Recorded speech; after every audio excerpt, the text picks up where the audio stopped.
Hello, listeners. Welcome to yet another episode of Courage Talks. Special guest today is Chitra Singh. She has got more than 3 decades of experience as a high flying sales leader. And after having done impressive stints with large corporates, she decided to go on her own and be kind and giving and pass on her skills to lot many other women sales leaders who might probably not have the acumen. Let's hear more from Chitra. Welcome, Chitra. Hi, thank you so much for inviting me, Hital. Really a pleasure to be here. So, since the topic of the podcast is courage talks, my patent question every time is, what's your definition of courage? A lot of people think courage is the absence of fear. I don't think that it is the absence of fear. Fear we all feel, but courage is having the ability to move past your fear towards your goals with single minded clarity and focus.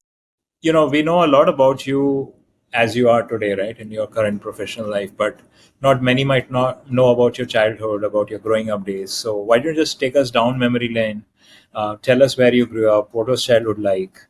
बचपन में कोई शैतानियां करी हो and you had been wanting to बहुत reveal them. This is a platform for you. Hamesha, I was always very naughty. In fact, my mother wondered whether I was a changeling really, because my elder sister and brother were these, very staid characters who did not talk much, very studious.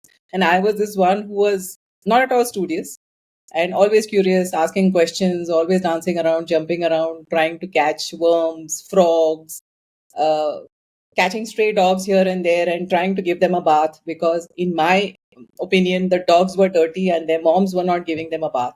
So I would keep scrubbing them, and I would go to the river which was there near our house. I lived in a colony in which there was a river behind our house. I Which was city are we talking about?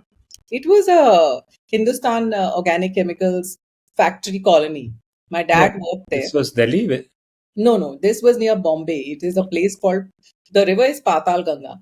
And it was a place called Rasaini. And I was very young, maybe 3, 4 years old. And I would go to the river and play. I was not allowed to, but I would do all these things. So, right from the beginning, I don't think that I was this conformist. And I never believed in following rules and never believed that I should do what is told to me unless I have a very clear logic for it. So, that's how I was as a child. Always curious, asking questions, ready to express my opinions, quite bold. In fact, my mother used to tell me to zip up and sit in the corner. And even from there, I would make faces and, beg to be let out. Like, please let me out. Uh, My dad was always the one who encouraged me. My mother tried to discipline me, I would say. But my dad would say, it's fine. It is, she talks a lot, but her voice is going to be her fortune later. You mark my words. And somehow his words came true because I chose a profession in which your voice and also your ability to listen, but your voice is your golden ticket to connection. And your communication is actually that which establishes connection with your customer. And I did well in sales. Like you already mentioned, 27 plus years in sales, leading sales teams across banks like Kotak and ICICI. I learned a lot through selling, and I think sales has been one of the biggest enablers of confidence for me. So Very, that's my journey. very interesting. Any role model for courage? Anyone whom you would take an example of? Several, I would say, none, close to me as in my personal life, but I would say Oprah Winfrey, because despite so many setbacks, being abused, she was a child of a single mother, she was black, she is black, that is, and so many obstacles, setbacks, and yet she managed to make it big. I admire Michelle Obama a lot because she speaks her mind and she talks about becoming in her book. Yeah. And I think that is something that all women should read. So there are a lot of role models, even closer home. I know that she's not very popular, but when I was young and growing up, she was the prime minister of our country, Indira Gandhi. And I think that she broke stereotypes and biases at a time where there were no women in politics in India. And she was called Gungi Gudia, but she managed to establish her voice and her identity in a field as cutthroat as politics, where there were no women. Yeah. And that's why I think that all these people I looked upon as trailblazers. And I also wanted to do something which was different, unique. Yeah. And in a way, sales has been that for me because, again, you don't find many women in sales and absolutely no women sales leaders. So that has been the journey of finding my own uniqueness and identity through selling. From Gungi Gudia to Prime Minister of the country. So that's quite a transformative journey for Indira Gandhi. What would be that transformative aspect about you that you are something completely different and now you're like what aspect of you has kind of stood out as very prominent now compared to what you were during growing up days? I know you mentioned a lot about being bold and being shararti, but there were certain aspects which you didn't have it early and you realize them later. Anything that strikes you? Yes. So there was this huge transformation after I was married and I started working. Initially, I was this bold, curious, very opinionated child, never afraid to express how I felt. And then after marriage, I realized that there was a world in which there were biases. I was never brought up with biases and stereotypes to confirm, and I didn't even think that I am a girl. But I married into a very traditional family, very conservative. In fact, there was this gungat and stuff there. And I was like completely confused. Where have I landed? What is happening? And that's when I realized there's a different world out there. And I did try to change myself. I did try to confirm because the relationship, that is my marriage, is and was important to me. And I did try to change a lot. And this actually spilled over even to my workplace, where I deferred to authority. And for a long time, I did not ask for the value I deserved because of the fact that I assumed, like a lot of other women, that my work will speak for me. So I did assume that my work will speak for me, and I did assume that I would get promoted, I would get the recognition I deserve.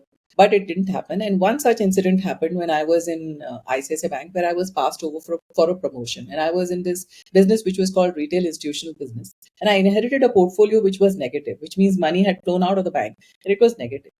And me with my fledgling team, which had absolutely no banking experience, five of them and me, we managed to grow the entire book to about 150 crores. So we overachieved our targets by the end of the year. And certainly I deserved a promotion, but I was passed over and it went to someone else.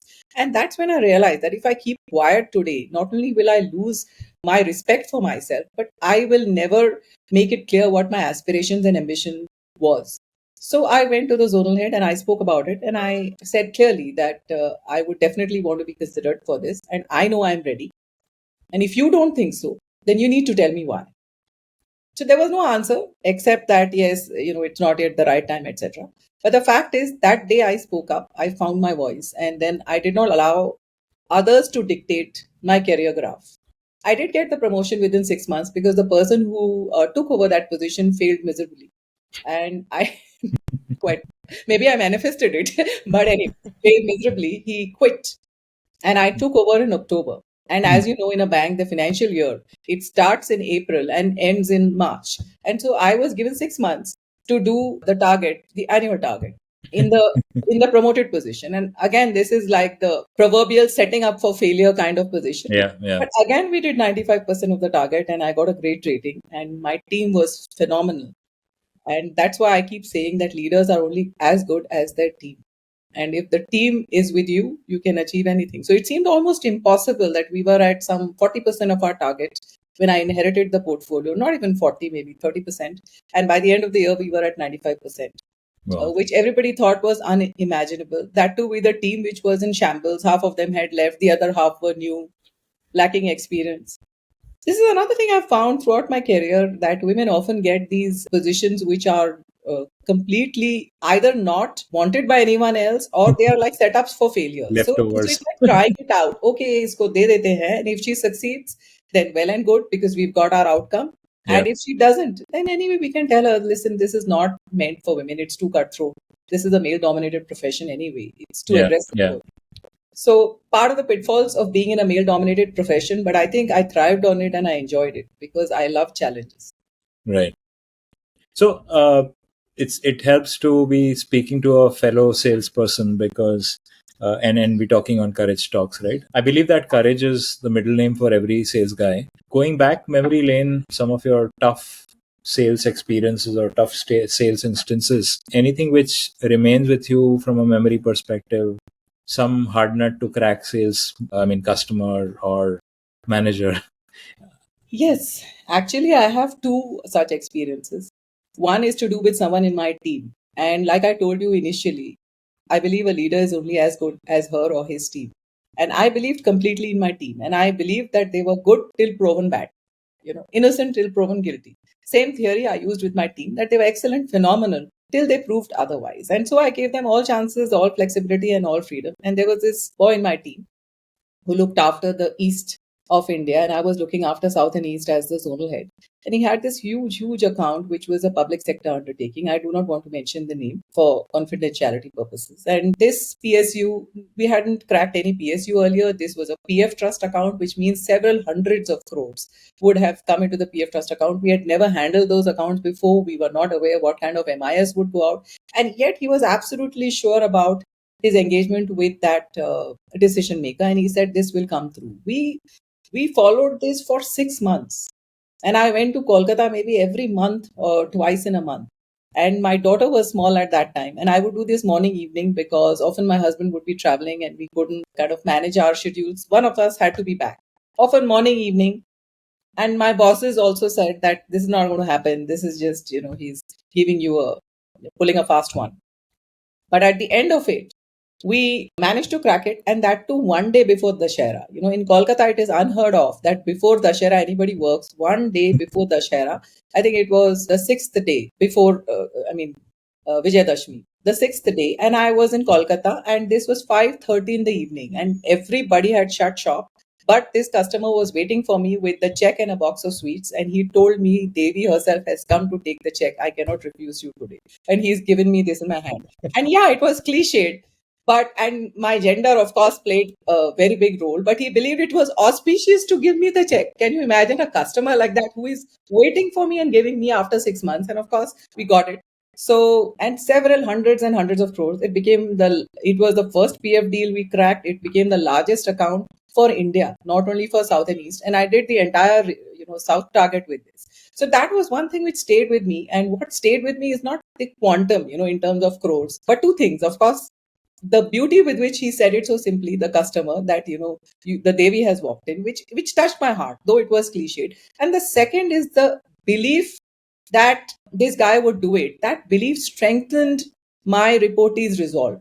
My belief made him get that fuel and that energy to keep going, and motivated him to go forward, even though everyone else, no one believed him, including our super boss, the head of the unit. But I said, I believe in you. And those simple words were enough to fuel him and give him that passion and that motivation to move forward. So I think this is something which has stayed with me. And the second thing I will tell you, Sure. in short, it's again about a reportee of mine and not about a customer. But I was attending one of our team meetings. This was in Delhi, and he was regional head. I was national head at that time, looking after something called group relationship business in Kotak. And I went there and I was attending the team meeting, and I said, carry on to him, because I did not want to interfere in his team review, just as a spectator. And he was chastising one of his reportees who had not opened any accounts for the past 1 week. And he kept saying, साले तूने चूड़ी पहन रखी है क्या? एक भी account open नहीं कर सकता क्या तू? So actual words which he used. Everybody's dead silence, because they realized that I'm in the room. And then I just smiled at them and I said, आप लोग please बाहर जाइएगा. You all wait outside. And I have something I want to discuss with him. So everybody went out.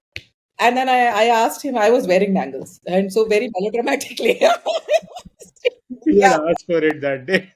I said, ये क्या है? He said, ma'am, I'm sorry. So I said, I did not ask for an apology. I'm just asking, ये क्या है? आपको तो पता ही होगा क्या है. So he said, again, he kept apologizing profusely. And I didn't leave it at that. That's when I realized that I'm, probably made for dramatics or movies. Because I said that do not forget, and in Hindi it sounds more melodramatic, that do not forget that the woman who held your hand and taught you how to walk, your mother, she is a woman, right? Yeah.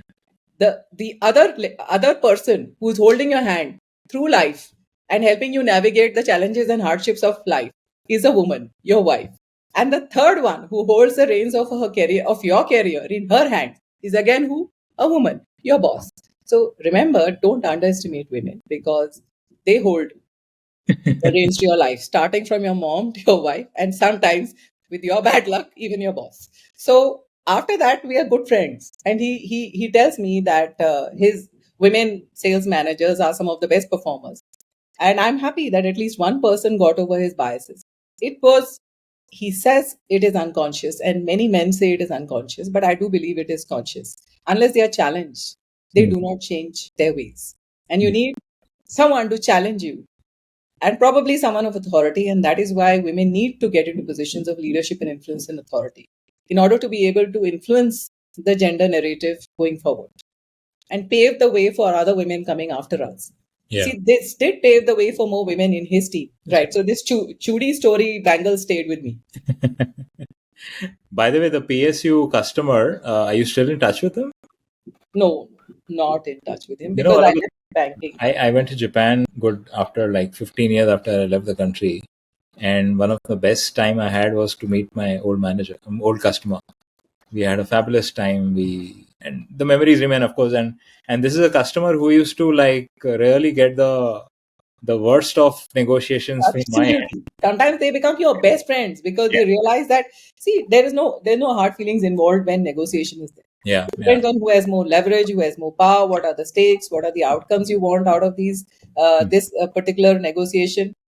And sometimes one person has more influence and power in that particular scenario, and so that's how it goes. But that doesn't mean we can't be friends. That's right. The customer was more, I would say, a very a professional relationship. We did not become friends later because he was the typical government I understand that. person. They He are would always, not, attempt to make friends with a lady. He would just deal with me professionally, and it would always be like this. And then I think that says a lot about their professionalism as well, right? Yeah, absolutely. When I worked in the east of India, here, Patna, etc., I really learned how to do this because they all do this. And I was always this handshake variety because if you're in a metro, Bombay, Bangalore, everybody shakes hands. But it's when you go to other states that you see the cultural difference, even with a country like India. And that's what interesting point you mentioned, right? Sensitive towards when you sell to the customer, right? Where they come from. Because if you're not sensitive to the cultural nuances, you often derail the sales call. So I would always do this only when I was in the north of India. True. That's very interesting. You made a big transition when you thought you had your time at large corporates. You decided to start another journey and become a mentor for saleswomen. When a lot of people would have thought of sitting back and relaxing, you decided to start maybe second innings of your career, if not more. What was the trigger? What was the driving point which made you take that decision? After 27 years in banking sales, I found myself always to be the only woman in the room and the only woman sales leader. So in ICICI Bank, I was the only woman regional head. In Kotak, I was the only woman zonal head. It became a little tiring to be the exception, and I decided that I should be the change I want to see. I should do something about this. But I had no clear idea in my head when I quit. What exactly should I do about it was not clear in my head. But I did quit because I knew what I did not want. And this is what I tell many of my mentees, that if you're not clear what you do want, at least be clear what you don't want. And leave that aside because that's not going to serve you anymore. Yeah. Put that aside and step out of that. And then you will make way for things which really will serve you and make time also for it. Otherwise, you're too engulfed in things which you don't want to do to find time for things which you really want to do. So I stepped out from the corporate role because I wanted clarity and I wanted to find my real purpose. Also, it helped that I had achieved my financial goals. Being in banking, very early on, I learned the importance of compounding, saving early, etc. And I made enough investments. So the money was not the driving factor anymore, and I did not have to make compromises for it. I went on a solo trip. I went to see the Northern Lights, learned music, learned driving very late in life. Yeah, after 50, I did all this. And then I was attending a leadership workshop for women where I was asked, what is my purpose? And I really started thinking about it. And I realized that both my passion and purpose, there were two things which I was passionate about and which I thought could become my purpose. One is, of course, sales, because that's all I had done all my life. And like I told you, it's been the biggest enabler for confidence for me and opened up doors for me which I never thought were possible. The second is I was passionate about enabling women to negotiate confidently for what they deserve at work and in life. Because keeping quiet never got them anywhere. And I brought these two together, that is sales and women being able to negotiate confidently, and started this community. It became a logical extension of my thought process. And now I found both my passion and purpose through it. And last 4 years have been really eventful. We started with 200 members and now we've grown to 2,000 strong. And many of my mentees, their stories are heartwarming of not only finding their confidence, finding their voice, but finding themselves through this journey of selling, because it gives you an opportunity, like you said, to be resilient, to face obstacles, to learn how to deal with rejections, to learn how to deal with failures, and it makes you a better person and a better human being. That's interesting. I'll come to that mentee part, but one thing which I've been wanting to share, there's a quote of Margaret Thatcher which remained with me for a very long time. In fact, I'd quoted in a woman conference and I got a lot of accolades for it. What she said was, when you want to say something, ask a man. When Yeah. you When you want to get it get done, something done, ask a woman. Take this as a perspective and answer my next question, which is, the reason why there are not enough women in sales is because the DNA of women is not suited for sales, or it's because as a profession it is looked as being challenging. And so is it a perception or it's a reality for women not to succeed in sales? it's a perception which leads to the reality of women not succeeding in sales. So there are many reasons why women don't choose sales. One is, of course, gender biases. It's a male dominated profession. Stereotypical advice given to a woman to choose softer professions and not an aggressive profession like selling. And sometimes our own self doubt and limiting barriers, which make us question whether we'll be able to take the pressures, targets, and all the other aggressive people around us, which selling does involve. And there are also these concerns about security, safety, late night traveling, the so called after office entertaining, the karo bars, and so on, which is the drinking and the smoking and socializing and networking. There are these concerns also, along with safety and security. How will I travel, and so on. So, because of all these misconceptions, some of them are misconceptions, some of them are myths, absolutely, that women cannot succeed in a male dominated profession. And some of them are our own inherent biases, which make us hold back when we step into sales. And the last reason I would say is that sales is viewed as somehow as an unethical and a dirty profession. And one of the objectives with which I started this community was not only to enable more women to step into sales and reach leadership positions, but also to elevate sales and position it as a profession of pride and choice for women, and as an enabler to confidence and achieving your life's goals and aspirations. Something which remains with me from a memory perspective is something which I'd heard as a child, and like some offhand statement that, oh, the women cook food at home, but all the chefs are men, most of them. Uh, Right, oh, women stitch clothes at home, but all the tailors are men. right, As I grew up and I looked at corporate life, I would say the women manage the finances at home, but all the CFOs invariably are men. right, And when I see in my personal life, women are great at finances and running the house with the limited amount which they have in hand. right, And they're able to negotiate the best deals whenever they are out shopping, right. yet they're not in sales. So, what is the aspect? I mean, asking you as a sales leader is probably more appropriate. What are the facets about women which kind of get elevated in skills from your practical experience perspective? And what are the ones which get overshadowed? You mean to say what gets elevated when you sell, Yeah, when when you you're in a yeah, profession like yeah. sales? So is it true? Are the true characteristics or strong points of women really come to fore in sales, or is because of the fact that it remains a male dominated aura, it kind of gets toned down? Or So again, it's a myth that you need to be a certain way or you need to become a certain person to be able to sell. That is, you need to be an extrovert, you need to be X, you need to be Y. I don't think we need to allow others to define who we are or tell us what we should be doing in order to achieve success in any profession, be it sales or any other profession. Because Hmm. if you don't own your narrative and your story, the world will write it for you. And this is what they've been doing for women in sales. They are writing it for us. They are scripting our narrative and telling us that, okay, you passively stand and watch by while I dictate what your narrative in sales is going to be. But the fact is that you don't need to be a certain way. You don't need to be an extrovert. You don't need to be aggressive, because aggression only puts the other party on the defensive, which is not at all required, especially in customer interactions. I would say women are more emotionally intelligent. They are called emotional, but they are emotionally intuitive. They can sense emotions. They can read the room. They are natural storytellers. If you see all the stories which your mother, grandma would have probably been more patient and better storytellers. They automatically probe.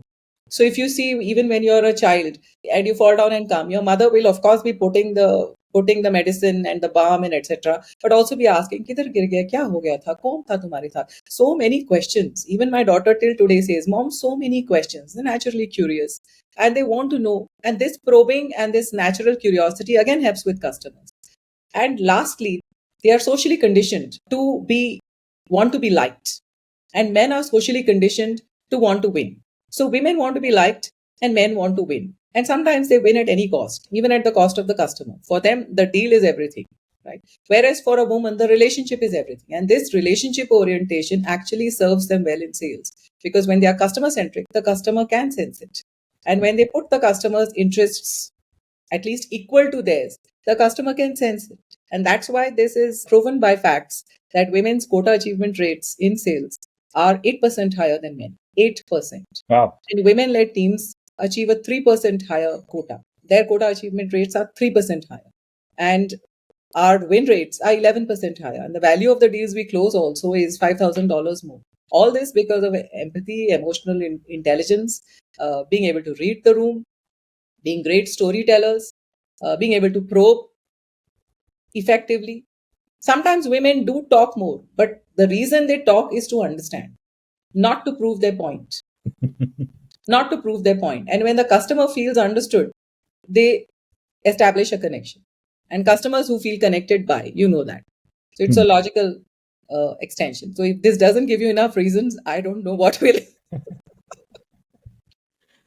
Unfortunately, I'm very kind when Yeah, putting. unfortunately, you are already on the sold side. Maybe Yeah, we need to tell the others who are listening. I know. That's true. You mentioned about having had fabulous experience with your mentees. You want to narrate any mentees experience, someone who was not so great, worked with you, and is now flourishing well. Any instances or any example that you'd like to cite? Like I had already told you, one of the objectives of this community was to ensure that there are more women in sales, because at entry level there are 35-40%, but as you go to mid levels it's 20%, and at senior leadership levels it's just 13%. So there's a lot of dropout and attrition happening in the middle due to pressure, targets, biases, a lot of other reasons. But mostly it is marriage, mobility, motherhood, which are the three M's who are the monsters. And many times as a joke I add the fourth, which is the mother-in-law. And the reason I mentioned the mother-in-law, who is the fourth M, is because in this case it was the mother-in-law who played the vamp, so called, because she did not want this particular lady, the mentee of mine, who was 7 months pregnant with her second child. The first being a daughter who was 9 years old. This was the second child. And she did not want her to continue to work. And she told her that I'm not going to be able to look after your child, so you need to quit. And the husband supported his mom. So without support at home, it became very difficult for this lady to take a stand and continue in her career. So I asked her, what is it that you want? What is your aspiration? You tell me that first. If you don't want to work, then this whole fight is meaningless. She said, no, I want to work. And on top of that, her salary was some 30,000-40,000 rupees. Her husband said, I can manage this. It won't affect our lifestyle. So you can as well quit. It's such little money. You will be spending more on nannies and maids than this. So even the monetary aspect was not a negotiating lever. We couldn't use it for leverage. So finally, after asking her whether you want to quit or stay, she said, no, I don't want to quit. I'm very clear. So I said, then you have one route forward. Your daughter is obviously very important to your husband. Every child is. And so ask him this one question, which may sound emotional, but the answer to it will give you clarity as to what his thought process is. Ask him this one question, that if it had been our daughter in my place, would you have taken the same decision? And asked her to quit. So fortunately, the husband is a decent man. And he said, yes, it's true. I would not have told her to quit. So then she asked, then what is wrong for our daughter, then is wrong for me too. So he agreed. And finally, she was able to convince him, and he convinced his mom. And this was the typical, the account mapping. influencer, decision maker. Obviously, in this case, decision maker was mom, but the husband was a significant influencer. And we use the husband's influence and leverage with his mother in order to convince her. Now the baby is no longer a baby. Baby is 2 years old, and this lady continues to work. She didn't quit, and this is a very big success story for me, because not only do I want to encourage more women to join sales and become leaders, but I also want to encourage women not to quit, not to give up, because motherhood is a phase, and it should not become a full stop to your career. The child will grow up, and at that time probably they are watching you. Your children are watching you, and I told her that too, that your daughter is watching you. You are her first role model, and if she sees you deprioritizing your career and devaluing your aspirations, that's what she's going to do later, because she will feel that her primary role is that of a homemaker and not that of a career woman. But if she sees you working, you are the first role model who will inspire her to work. You obviously mentor women regardless of the kind of organization that they work in or they want to work in. And the big, large division that I see is large companies versus startups. Do you think it's easier for a woman to build up her sales career in a large company versus a startup because of all the amenities you get, the established processes, more rules and processes in place to ensure that you get a fair treatment versus in a startup everything is more hunky dory? And what's been your experience between the two? I haven't worked in a startup, but I worked with several startup founders. And I would say the problems, the biases, the stereotypes, um, and the challenges which women face are the same in both. And unless we actually, the entire ecosystem around us, whether it's your organization, whether it is your family, whether it is your reporting manager, unless the entire ecosystem changes their perspective on gender not being a determinant of your capability of your merit or your merit, unless they change their whole perspective on this, women are not going to get an equal place. And also, women need to ask, because if you don't ask, the answer is always no. They need to raise their hand for opportunities. They need to ask for what they deserve, and they need to make their ambition very, very clear. Because somehow women and ambition don't go together, and that's why they face so many of these biases. Whether it is when she becomes a mother, they think she's going to deprioritize her career. When there is an underperformance, even for her for a quarter, there are various reasons. Oh, her son is in 10th, her daughter is in 10th, her focus is gone, etc., etc. So there, these assumptions and biases often hold a woman back. So therefore, making your aspirations and ambitions very, very clear is important.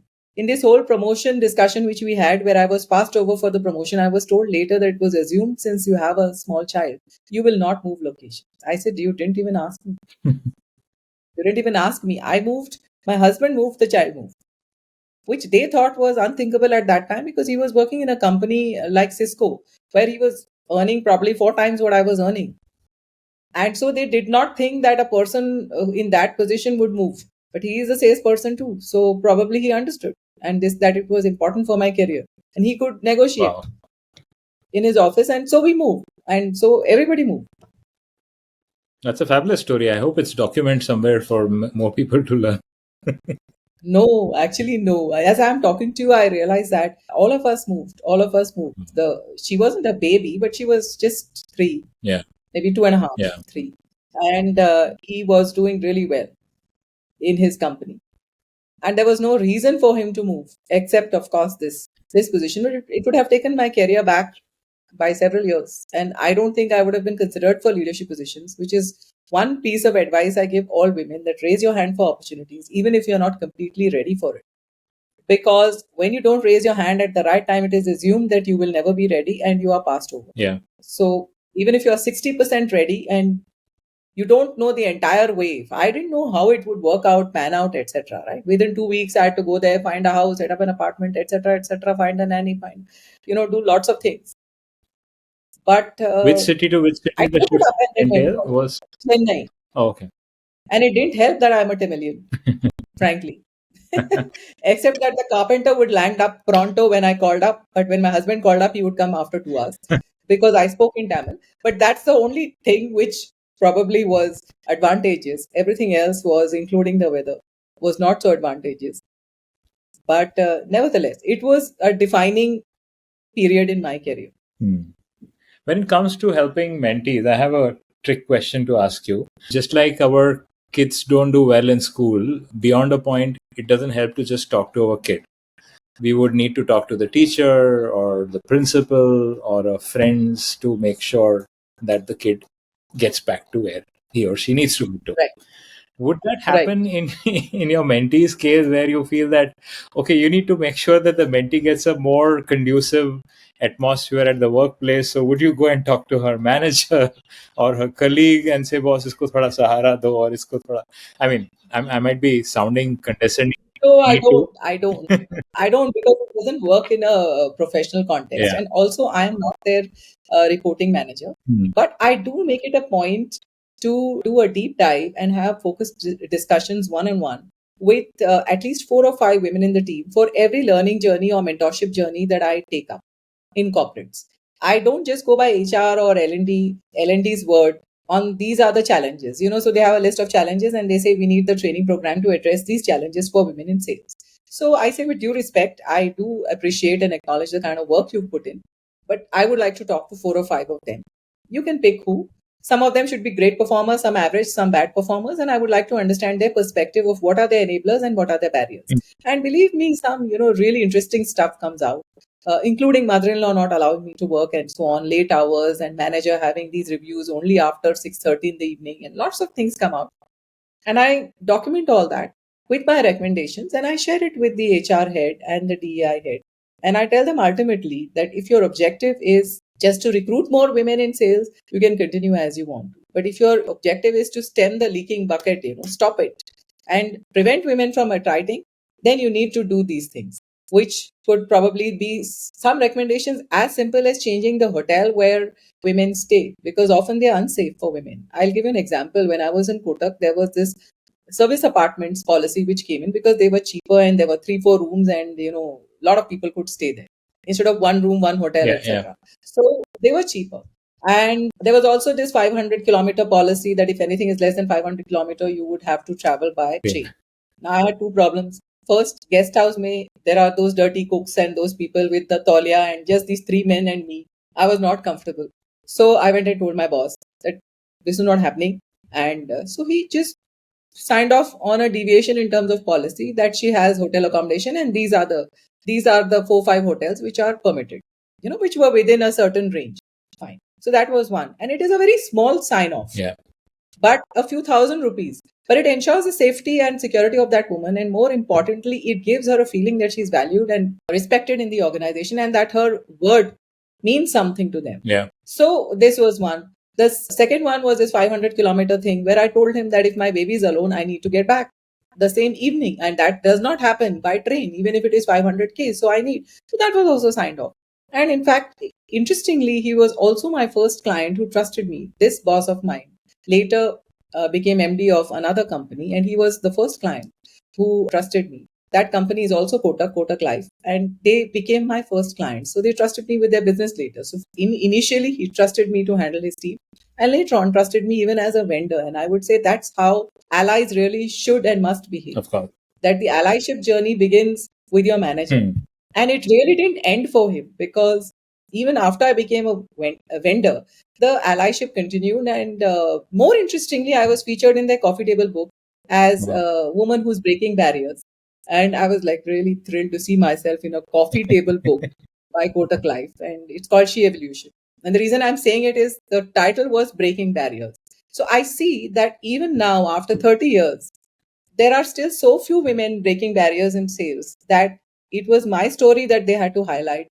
And that's interesting and also a little sad, and means that I have still got a lot of work to do. But I'm sure that, with podcasts like this and partners like Kotak Life, we will get this going forward. More barriers to be broken. The other aspect of courage is emotional, right? Displaying emotions at times is courage. Holding back emotions at times is courage. Could you cite an instance of either of them or both of them? Yeah, displaying emotions. I remember this time in this meeting where there was this manager of mine, and he kept saying very hurtful things, and I felt very humiliated in that meeting for some reason, because he kept talking about salespeople in such a derogatory way, and somehow did not like the way the conversation was going. And I remember that I was in tears in the meeting and I walked out of the room and I cried in the bathroom. And I was pretty much senior, but yet I felt very, very hurt and humiliated. And then later on, when I came out and I sat in my place, he came and said, I want to talk to you. I said, no, I don't want to talk to you. No, you please go back to your room. And I remember that complete tantrum I threw. And then at that point in time, that I think he realized that he Wow. had overstepped his boundaries and he just let it be. And he said, okay, whenever you're ready. And the next day I went and we are still friends. We are still friends. And the next day I went and I had a long chat with him and I told him that yes, probably some of the points you were saying were right, but the way you put it was not acceptable. And I think that you should not have overstepped here. He agreed, he apologized, and that was the end of the story. So it was catastrophe prevented.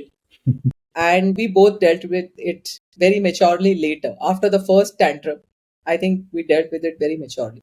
So display of emotions, I think in the workplace is not a weakness, because being vulnerable requires courage.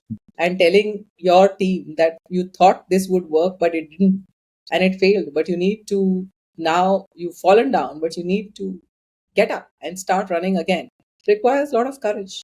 Even admitting that you were at fault, saying you're sorry. Sometimes I would yell and scream at my team because I would think that they don't understand the basics, and I would yell and scream and then later on say that I'm sorry. I know you all are working really hard and we have very less time. And that is why probably everybody stretched to the limit. But I promise that after this, we'll go for this fancy dinner in this fancy place. But for now, we've got to. But I would say I'm sorry. I have no hesitation in saying sorry, even to people who report to me. I think a lot of managers need to learn that.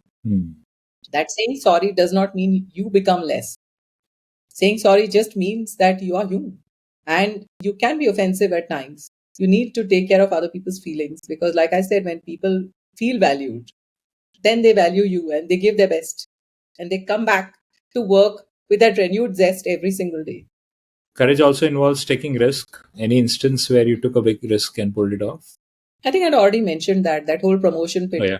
where I went in the middle of the year and we Of were at course. some 30%, 35%. I knew it was a risk. Every position I've taken up has been a challenging one. The other one also where I inherited the portfolio, which was negative, or even the large PF trust client, I knew I was taking almost my entire career on this one boy and that one deal. And I knew it was possible. One of the biggest examples here was when I moved from sales into branch banking. Before that, the branch banking was this pedantic, all full of these pedantic, professorish kind of people who would quote banking laws and RBI Act and so on. And I was the first salesperson to be chosen to be a branch manager. And my boss called me and said that, entire reputation of sales is in your hands. And this was like big pressure for me. And I had to pass some exams and all that because people didn't think that I knew ops and audit and etc., compliance, etc. So anyway, I became the first salesperson to head a branch. And this was when I was carrying, I was pregnant. So again, breaking one more stereotype that, if you're pregnant, you're going to quit, you're not going to be able to fulfill your responsibilities and so on. I don't think my manager ever had that bias. And he was very clear. I had a conversation with him. I said that I'm carrying and I will be going on leave from so and so date. And please tell me what is waiting for me when I'm back.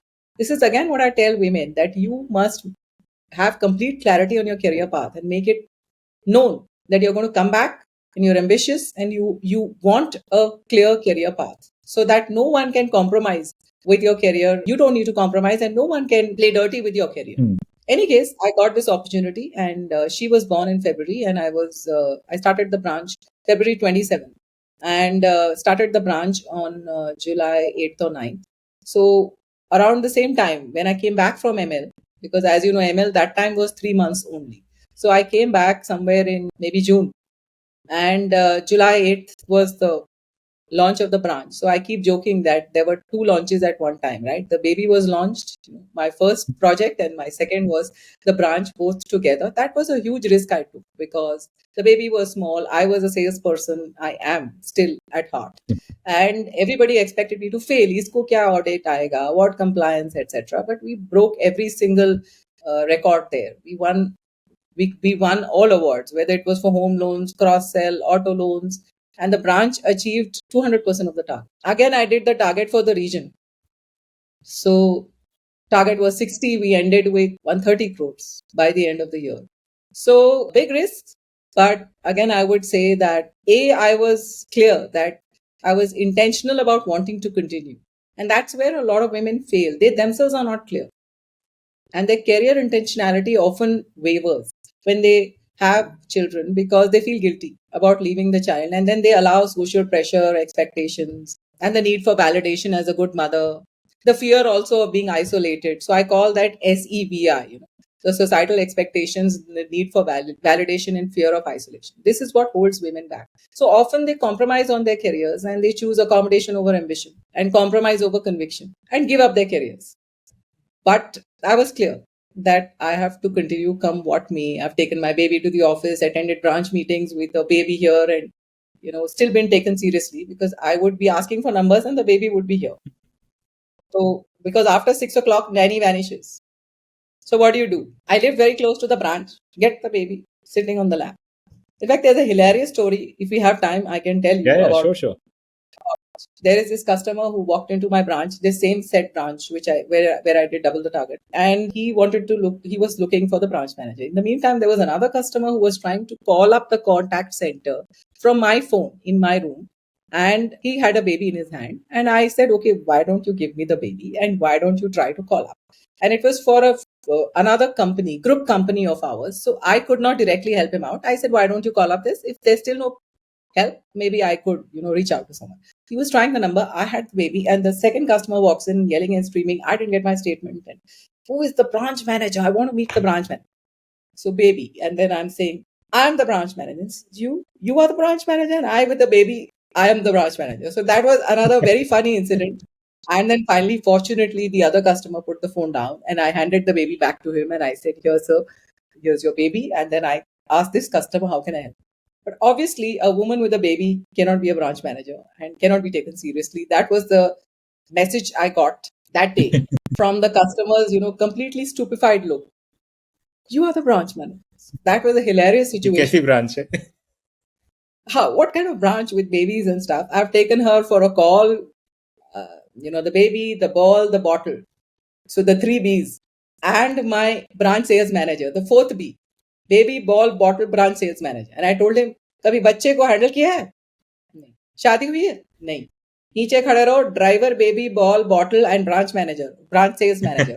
All were waiting down. I go up, meet the government official who would not give any other appointment. The government officials, especially in the secretariat, do not give you other appointments. Do not meet anyone else because your name is there in their True. list. Any case, 15-minute meeting, but at the end of it, he offered a cup of tea. I said, "No, sir, my daughter is waiting down. She's really small." And he said, "Why didn't you get her upstairs?" I said, "Obviously not in a professional call." But needless to say, we got the deposit. And it was one of the first few government accounts we cracked for the branch. Wow. Because of the baby. Because of the baby. I hope your daughter got some brownie points out of this. She gets all the brownie points. So children don't have to ask. They just receive. Unlike salespeople, right? Yeah. We have to ask before we get business. They don't need to ask. They just receive. But having said that, I think we need to inculcate these values in our children, especially our women, that they need to be independent and they need to earn the money which they spend. Yeah.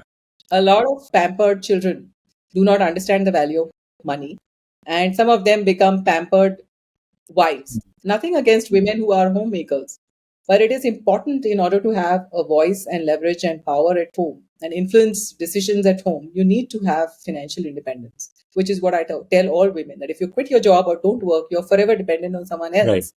And financial freedom gives you the freedom of choice to make your own decisions about your life and career. Yeah. Interesting. Rapid fire? Interesting is your favorite word, is it? It'll become one very soon. Are you ready for a rapid fire? Sure. Your favorite boss? Yeah, the one who gave me the You're not going to mention position names? as branch You're going to mention manager. names? No. The one who gave me the position of this branch manager is one of my favorites. And of course, the Kotak Life one. Favorite employee? Team member? Favorite team member? No, I don't think that there are any favorites. And I'll tell you why. Because I looked at them as my children. And often I would say, "Bache log," and they would say, "You're hardly 4 years older to us." But I would look at them as my children. And I don't believe that a manager should play favorites. Very interesting. So each one in their own way had their unique contribution, and that's how we became a winning team. Favorite company that you work for? I think both ICICI and Kotak hold a very special place in my heart. Best customer till date? I, again, don't differentiate between customers because I'm this old-fashioned type who believe that customer is king or queen and is the reason for your existence. And a lot of people say that customer centricity doesn't mean that, just lie down and let the customer walk all over you. I don't do that. But at the same time, I don't think that one should play favorites between customers. A book that you recommend a lot? Becoming, Michelle Obama. What are you reading right now? Start with your why. Simon Sinek. Oh, okay. What are you reading right now? I am reading, very interesting question, a book on conscious leadership by a very interesting lady, to use your word, called Bhavna Tu. And she runs a very interesting journey called Conscious Leadership Journey for women. It's a women's community, and I met her through LinkedIn, and she recently wrote this book and launched it, and I went for the book launch. Right. She gave me a signed copy, and I'm reading that. It's about consciously changing your life by consciously changing your thoughts. And 100 thoughts, 100 actions, 100 courses of action for those thoughts. And each of them will really change the way you think about life and about yourself. They make you reflect deeply. I think it's a great book. Very interesting. Great, sounds good. Been a pleasure talking to you. I know we've overrun the time, but yeah, looks like pleasure talking to you. Thank you very much for being on the podcast. Thank you so much for calling me. And continue doing all the good work. Thank you.